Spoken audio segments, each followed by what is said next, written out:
Joseph Kasavubu, le président qui a trahi Patrice Lumumba. Né le 1915 à Tchola, dans la province du Bas-Congo, actuel Congo central, Joseph Kasavubu est issu d'une famille influente de l'ethnie Bakongo. Il fait des études chez les missionnaires catholiques et devient instituteur, puis administrateur territorial.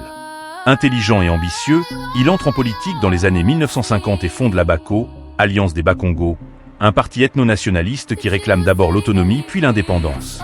En 1960, lors des élections qui précèdent l'indépendance, Kasavubu est élu premier président de la République du Congo.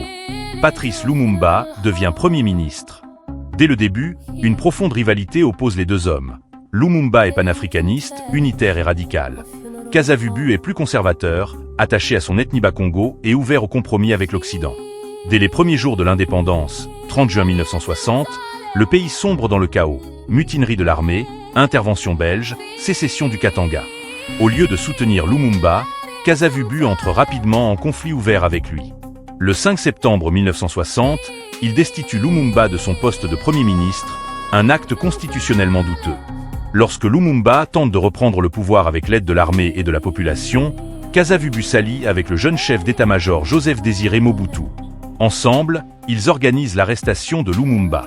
Kasavubu donne son accord pour que Lumumba soit transféré au Katanga, territoire sécessionniste dirigé par Moïse Tshombe et soutenu par la Belgique. Le 17 janvier 1961, Lumumba est torturé et assassiné au Katanga avec la complicité active de Kasavubu, Mobutu, Tshombe et des conseillers belges. Kasavubu savait exactement ce qui allait arriver et n'a rien fait pour l'empêcher.